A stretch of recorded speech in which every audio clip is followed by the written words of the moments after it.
apa sih bah yang diinikan ormas itu?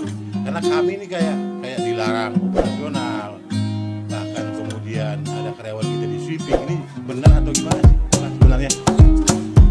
Jadi sebelumnya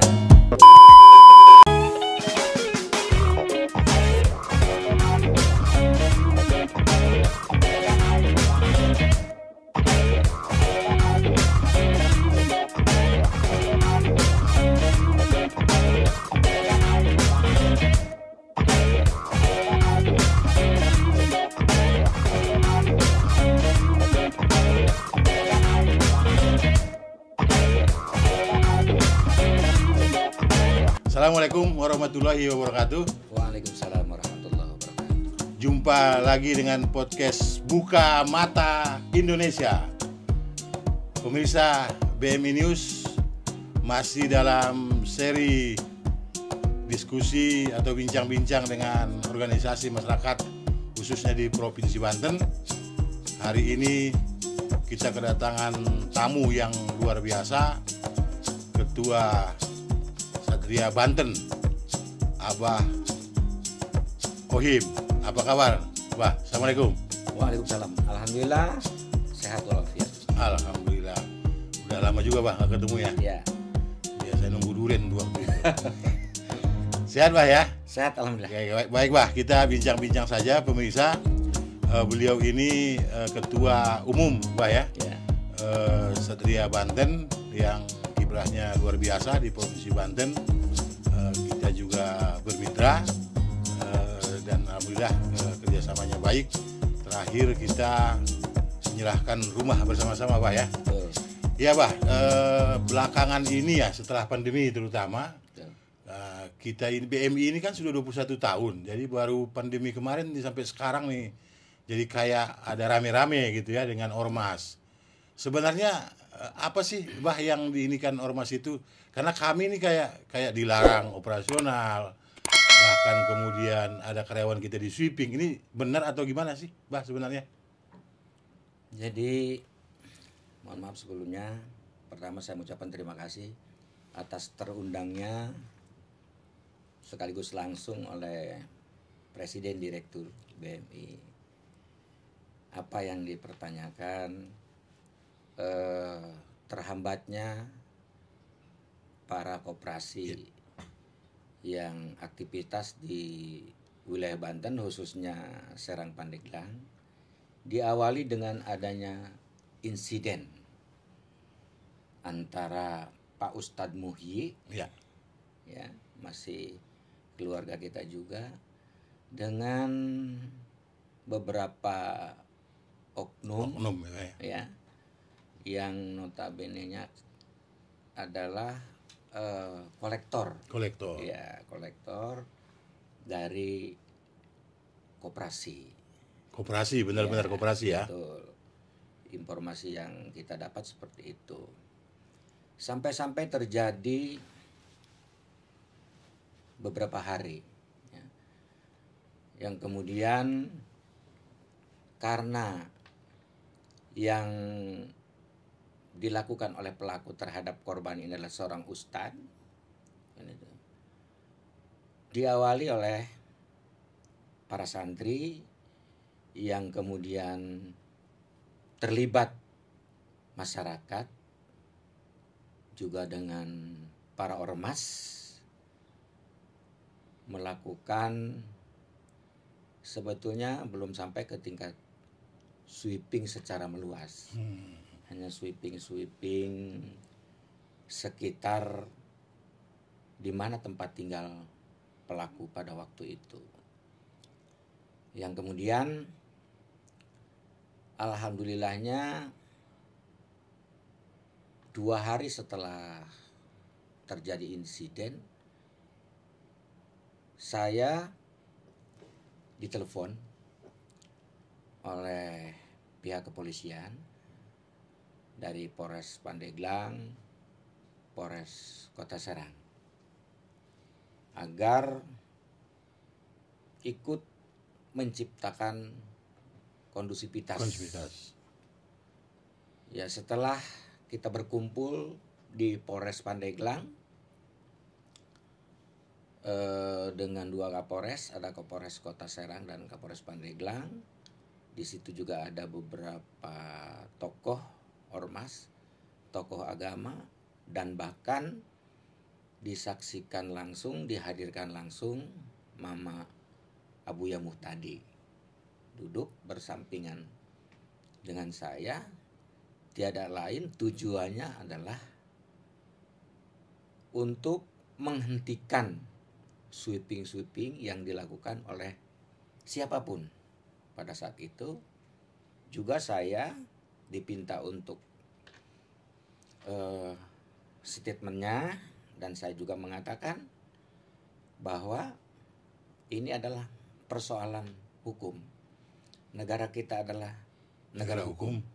Jangan sampai terjadi kita ini pengadilan jalanan. Yang alhamdulillah saya menyatakan dan menyerukan terutama kepada anggota Ormas PPBNI Satria Banten waktu itu dan Ormas BPKB untuk tidak melakukan sweeping. Karena jika ini terjadi, sweeping dilakukan, maka ini akan terjadi tindakan balik. Ya. Ketika orang Sumatera di sweeping di Banten, sementara orang Banten di Sumatera juga banyak. Ya.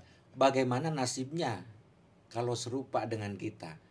Orang-orang Banten di sweeping juga di sana. Jadi agak melebar jadinya, Pak ya. Agak melebar.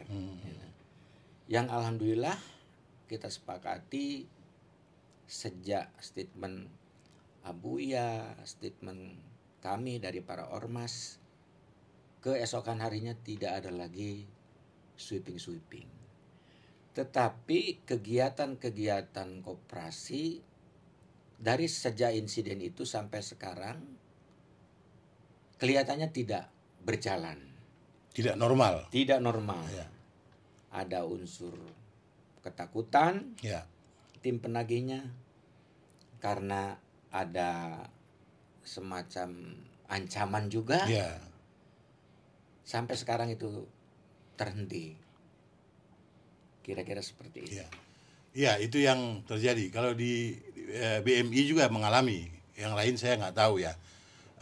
Tetapi kan alhamdulillah kalau kita kan sebenarnya kalau sudah dikasih tahu masyarakat juga paham.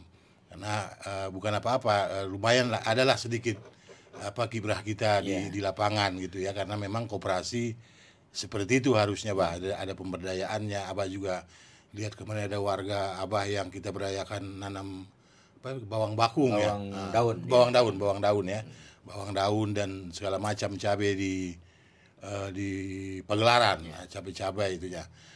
Ini yang menyikapi kalau dari sisi karyawan koperasi nih, kalau ada yang sweeping ini harusnya sikapnya gimana, Pak? Karena kan kita juga sebenarnya kan anggota ini sebenarnya dirugikan juga gitu. Betul. Apalagi mereka yang simpanannya lebih besar. Betul.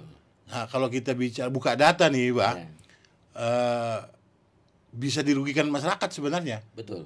Nah, ini kan jadi ada tindakan yang tidak melihat persoalan secara utuh, kita terganggu, mereka juga bayangkan usahanya lancar. Terus dia mau bayar terganggu, nanti dia mau pengajuan, yang nih yang nanti bermasalah. Sikapnya harusnya gimana, Pak? Supaya sama-sama kondusif lah itu. Pertama barangkali adanya sosialisasi kembali dari pihak-pihak koperasi itu sendiri. Karena koperasi itu bermacam-macam ya. Ya. Ada yang ngaku-ngaku koperasi juga ya. Syariah, ada konvensional. Ya, ada yang ngaku-ngaku juga gitu. Ada yang ngaku-ngaku juga gitu kan, koperasi padahal nggak tahu berizin atau tidak. Nah, barangkali yang tidak berizin beredar ini barangkali yang merugikan. Kan kira-kira seperti itu. Saya sepakat dengan himbauan Ibu Bupati di Pandeglang ketika ada acara halal bihalal yang kebetulan juga kita diundang untuk hadir. Ibu Bupati kalau tidak salah menyampaikan ya mohon para koperasi ini yang beredar yang tidak berizin untuk segera melengkapi izinnya. Kami pemerintah daerah terbuka. Oke. Itu. Ya, jadi itu satu. Yang kedua, lakukan silaturahmi dengan pemerintah daerah, terutama dengan para bupati yang kena dampak wilayahnya, untuk bagaimana cari solusi-solusi. Karena pemerintah daerah juga harus ikut bertanggung jawab terhadap masyarakatnya yang selama ini memiliki utang-utang, kan gitu. Bagaimana solusinya agar secara sadar masyarakat walaupun tidak mampu sesuaikan dengan kemampuannya.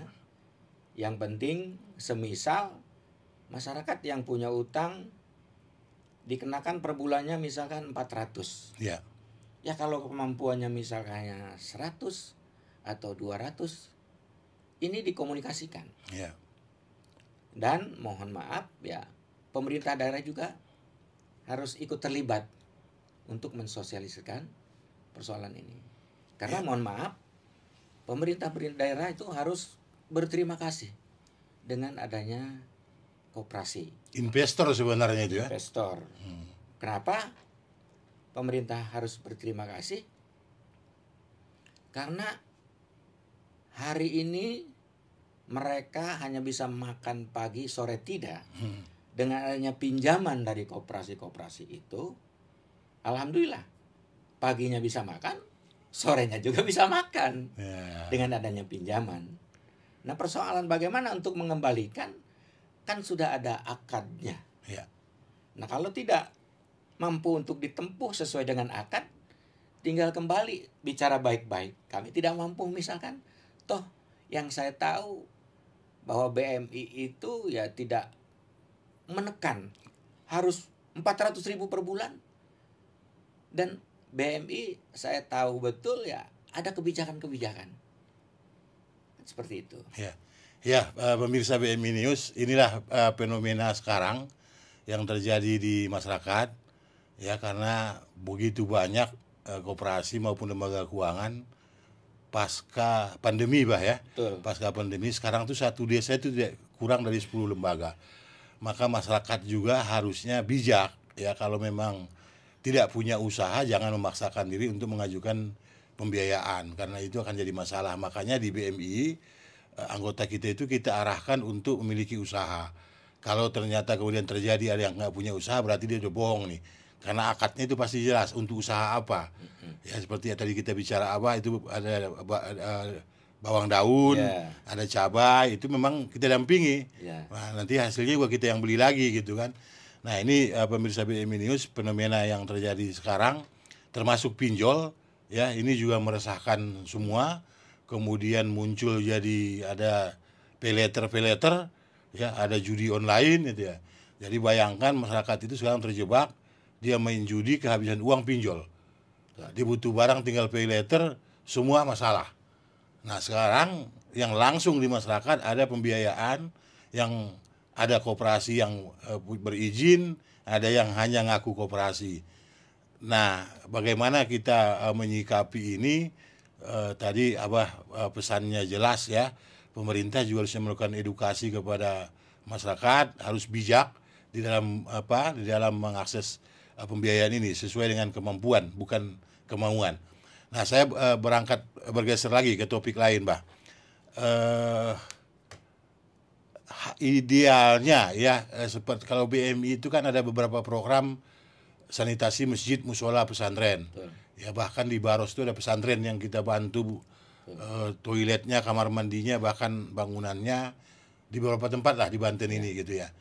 Nah, kadang-kadang ini kan kita sosialisasinya tidak masif karena kadang-kadang masih ada keraguan, ini kalau di expose nanti ria apa segala macam gitu ya. Padahal kalau kita expose itu mungkin ini mereduksi aksi-aksi seperti ini. Nah, yang menjadi persoalan di lapangan itu adanya spanduk melarang ini, bahkan menyebut nama-nama lembaganya itu gitu. Itu sebenarnya gimana, Pak? Kan kita tahu secara hukum itu kan ya, kalau tadi Abah bilang nih ngotot-ngototan gitu ya, kita juga punya hak untuk mensomasi atau apa ya, karena kan tidak ada larangan kan, nggak boleh melarang itu. Ini gimana Pak untuk supaya sama-sama sadar lah gitu? Ya kembali kalau memang bagaimana masyarakat harus sadar, kita harus intens komunikasi, tentunya khusus penyuluhan yang ada di otak masyarakat. Dan memang masyarakat kadang-kadang ada yang semacam membackup seperti itu, kan gitu, nggak usah bayar dan lain sebagainya. Padahal itu pelanggaran juga gitu. Pelanggaran. Saya menyayangkan jika memang ada orang yang melarang untuk bayar utang. Ya secara ekonomi dia untung tidak bayar utang, tapi secara moral, apalagi dikaitkan dengan keagamaan, utang terhadap siapapun ini wajib dibayar. Untuk dibayar. Apalagi kalau kita dengar kisah ada sebuah hadis, boleh? Boleh. Kan itu. Saking wajibnya itu utang harus dibayar. Ada sebuah hadis riwayat Bukhari. Ya. Ketika Rasulullah sedang dalam pengajian di sebuah majelis, yang kemudian ada jenazah masuk untuk disolatkan, meminta disolatkan kepada Rasulullah. Ya Rasulullah, tolong jenazah ini solatkan. Rasulullah sebelum mensolatkan menanya, punya hutangkah jenazah ini? Dijawab, tidak punya. Maka disolatkanlah sama Rasulullah. Yang kemudian selang beberapa jam kemudian ada jenazah lagi. Ditanya lagi sama Rasulullah, punya utangkah jenazah ini? Kata mereka sebagai pengiring jenazah dan pengantar jenazah, punya utang jenazah ini. Nah, begitu dikatakan jenazah ini punya utang, maka kata Rasulullah, sholatkan sama kalian. Rasulullah tidak mau menyolatkan terhadap orang yang masih punya utang. Berarti kalau tidak mau menyolatkan Rasulullah itu ada unsur ketidaksukaan. Bagaimana mungkin kita setiap sholat berdoa untuk mendapatkan syafaat Rasulullah, sementara kita sendiri melawan terhadap tuntunannya. Kan itu, terhadap apa yang dibenci sama Rasulullah. Untung saja pada saat itu, ya Rasul, mereka betul memang punya utang, tetapi sayalah yang akan membayarnya. Utang tersebut. Sehingga baru Rasulullah mau menyelatkan. Ini adalah saking wajibnya tentang utang. Jangan kita berpikir enak, kan gitu. Kita tidak berutang. Secara ekonomi seperti itu. Secara ekonomi enak. Kita hari ini tidak mengeluarkan utang, tidak mengeluarkan uang. Tetapi secara moral agama, kan itu, utang yang akan memberatkan kita ketika kita kembali. Kan seperti itu. Selain daripada itu juga ada hadis yang mengatakan bahwa orang yang meninggal atau orang yang mati mulia itu adalah ketika matinya syahid. Ketika matinya syahid itu orang yang meninggalnya paling mulia. Di situ tetapi tidak punya utang. Kan gitu. Nah, ini karena berkait karena sangat pentingnya. Syahid saja yang dikatakan mulia menjadi tidak mulia karena meninggalkan utang. Seperti itu.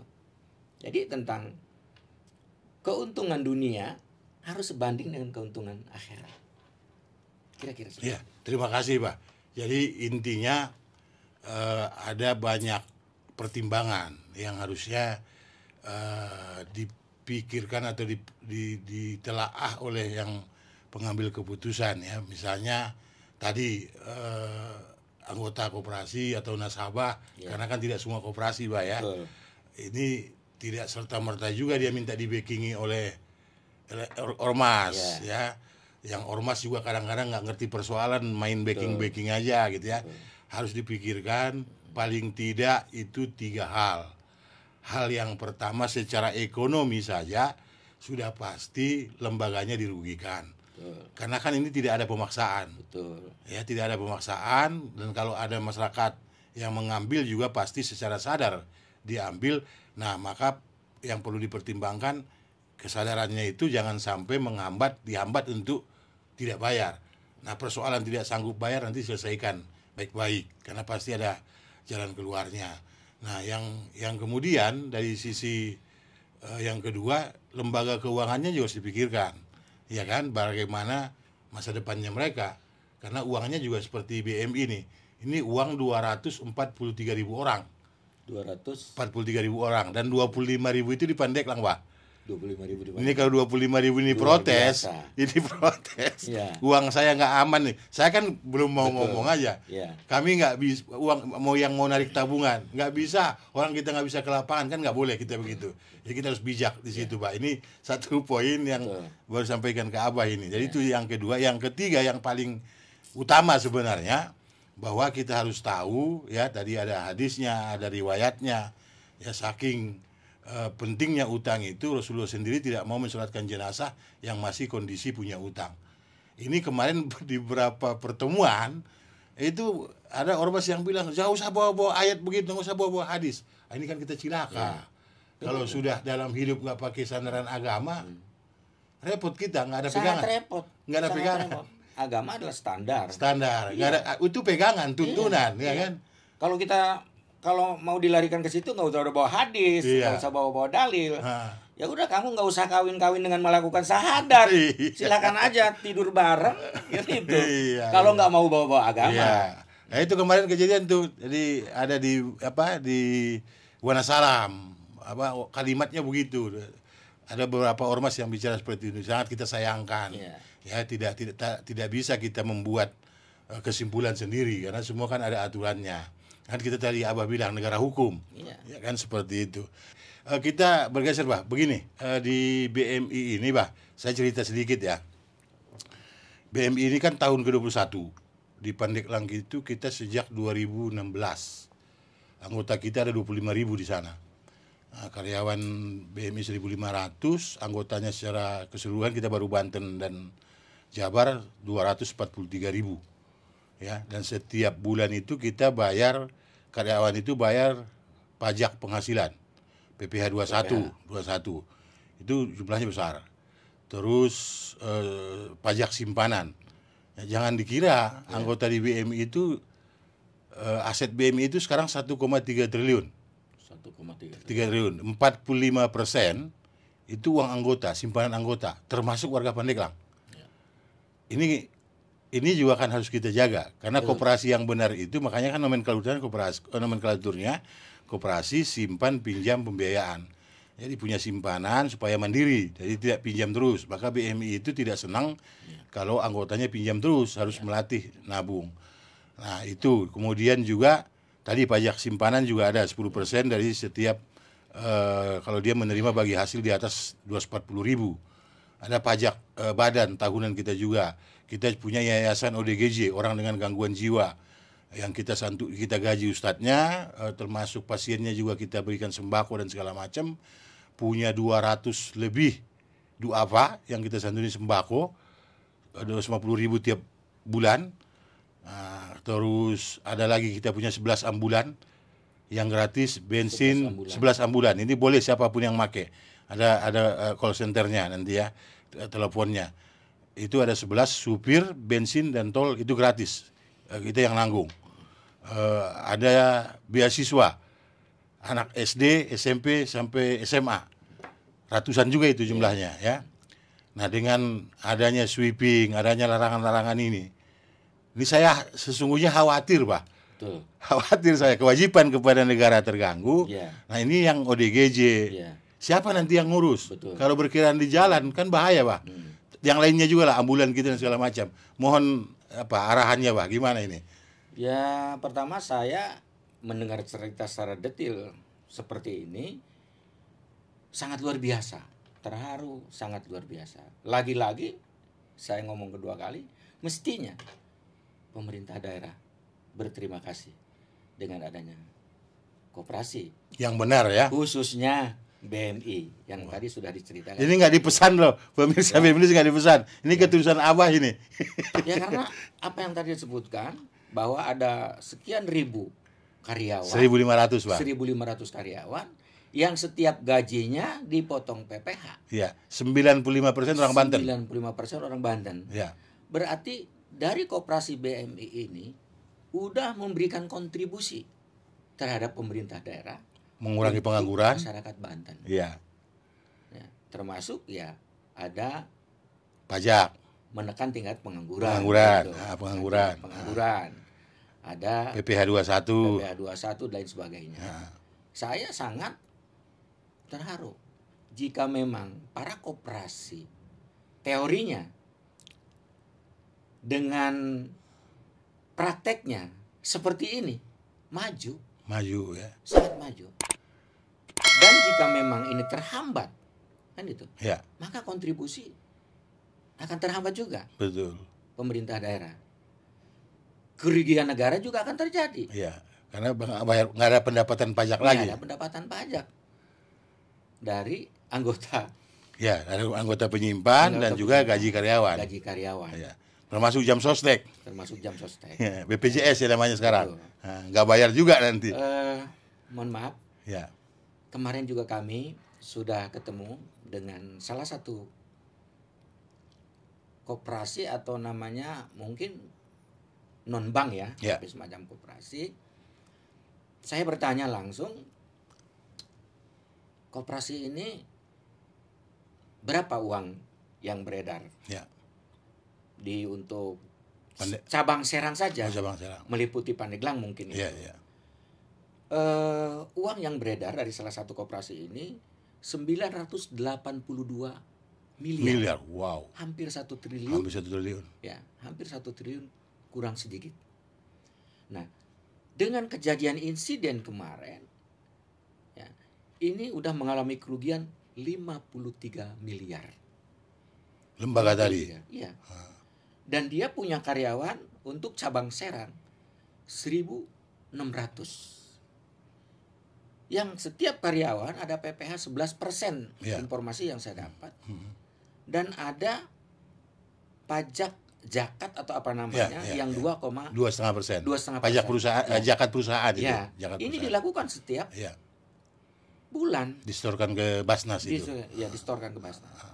Dan ini kalau kita lihat nilainya cukup fantastis. Sangat luar biasa membantu. Saya punya kekhawatiran jika memang para koperasi ini kolab akibat situasi dan kondisi seperti ini, maka kemiskinan akan semakin menurun. Akan semakin menurun. Jalan keluarnya justru belum ada juga gitu kan. Jalan keluarnya, solusi-solusinya seperti hampir buntu. Hampir buntu. Kalau menurut saya, ya itu tadi, lakukan pendekatan sosialisasi dengan masyarakat dan pemerintah. Tentunya dari mulai pemerintah daerah sampai ke tingkat kelurahan atau desa. Nyatakan, sampaikan bahwa kehadiran kami bukan merugikan masyarakat. Yang memang pada kenyataannya adalah menguntungkan masyarakat. Jadi BMI juga Abah tahu kan kalau ada masalah jalan keluar kita cari gitu kan. Bahkan disedekahkan. Al-Baqarah 80 itu. Orang yang berutang itu juga dalam kesulitan berikan kemudahan sampai ia memperoleh kelapangan. Menyedekahkannya lebih baik jika kamu mengetahui sudah 21 tahun kita praktekkan. Kita nggak omongin aja itu di ormas-ormas yang tanda petik ya yang nakal-nakal gitu ya. Ada juga oknum-oknum. Oknum-oknum. Dan saya juga bisa merasakan sendiri khusus untuk BMI ketika ada keluarga saya, ada masyarakat saya yang rumahnya tidak layak huni, kan itu. Itu dari Abah waktu itu ya ngajuin itu usulan dari saya kan gitu. Yang tidak layak huni ada 2 rumah Papua Haji dan Kampung Malang. Kampung Malang namanya. Saya lupa namanya. Malang, desa. Sudah 474 Bah, jadi nggak hafal lagi saya. Dengan dari tadi yang tidak layak huni menjadi permanen ya. Permanen.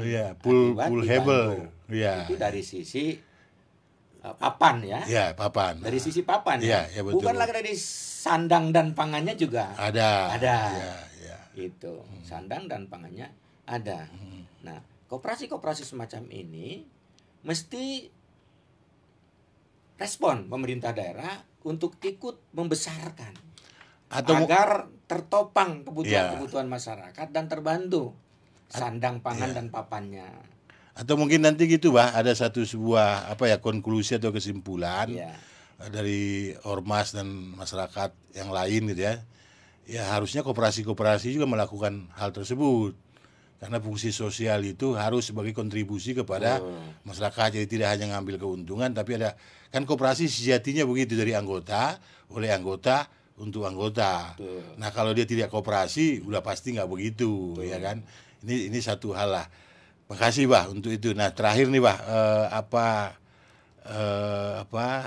saran atau kritik atau harapan ya selaku pribadi, selaku tokoh masyarakat, selaku ketua PBBNI Satria Banten ya, PPBNI ya Satria Banten, terhadap apa yang terjadi sekarang lah, baik kepada koperasinya, pemerintah, ormasnya sendiri, ormas yang lain, oknum-oknum terutama, dan juga semua lah, termasuk polisi juga kadang-kadang bikin himbauan agak nggak nyambung juga kadang-kadang gitu. Mangga, silakan. Pertama saya ingin menyarankan kepada koperasi itu sendiri, lakukan langkah-langkah untuk mencari solusi agar koperasi ini dapat berjalan sebagaimana mestinya. Itu yang pertama. Yang kedua, perankan kembali lagi pemerintah daerah untuk memberikan kesadaran bahwa kerugian koperasi apabila terhambat dengan hutangnya berdampak kepada kerugian negara. Ini yang harus diberikan, yang ujungnya ke rakyat juga itu. Iya, pemahaman. Itu tadi. Jika memang koperasi ini berhenti, ya terutama kita berharap koperasi-koperasi yang resmi berizin, menguntungkan buat semua pihak. Ya, menguntungkan buat semua pihak. Jangan sampai hanya mencari keuntungan, tidak mau ada kerugian. Kan itu. Kalau saya lihat koperasi yang resmi, teori dan prakteknya adalah seiring sejalan. Sehingga dari pihak koperasi untung, dari pihak masyarakat juga untung. Saling menguntungkan. Dan saya hanya ingin bermohon agar masyarakat juga secara moral tidak terbebani. Ya, bukan berarti saya ini mau melakukan pembelaan terhadap para koperasi. Saya sama sekali tidak ada pendekatan yang secara khusus. Kecuali bagaimana ingin menjalankan perekonomian dalam rangka membantu kemiskinan yang ada di daerah. Fungsi ormas berada di tengah gitu Fungsi ormas kita tidak ada istilah backup siapapun. Kita ingin meluruskan di sini. Karena yang salah ditegur, yang benar harus diteruskan gitu betul. Karena di sini kelihatannya kan, bukan kelihatannya, yang saya rasakan ada take and give. Kan gitu. Betul. Ada take and give. Kita punya hak, kita juga punya kewajiban. Betul. Di mana hak dan kewajiban seiring, sehingga kehidupan kita terutama mengharapkan kesejahteraan. Kira-kira seperti itu. Baik, makasih Pak. Jadi harus menjadi manusia yang hakiki ya, hak dan kewajibannya jangan diabaikan. Betul. Haknya ingat, kewajibannya dilupakan. Betul. Baik, pemirsa BMI News, begitu bincang-bincang kita dengan Abah Ohim. Kehormatan sekali lagi beliau datang ke sini, kami undang, luar biasa, dan mudah-mudahan ini mencerahkan kita semua, masyarakat Indonesia, wabil khusus masyarakat Banten ya, yang memang kita sudah 21 tahun di Banten ini. Silakan disimpulkan sendiri, disimak sendiri, saya nggak menyimpulkan lagi, saya takut salah menyimpulkan, kualat saya sama orang tua. Demikian, sampai jumpa di podcast berikutnya. Salam dua. Terima kasih. Assalamualaikum warahmatullahi wabarakatuh. Waalaikumsalam warahmatullahi wabarakatuh.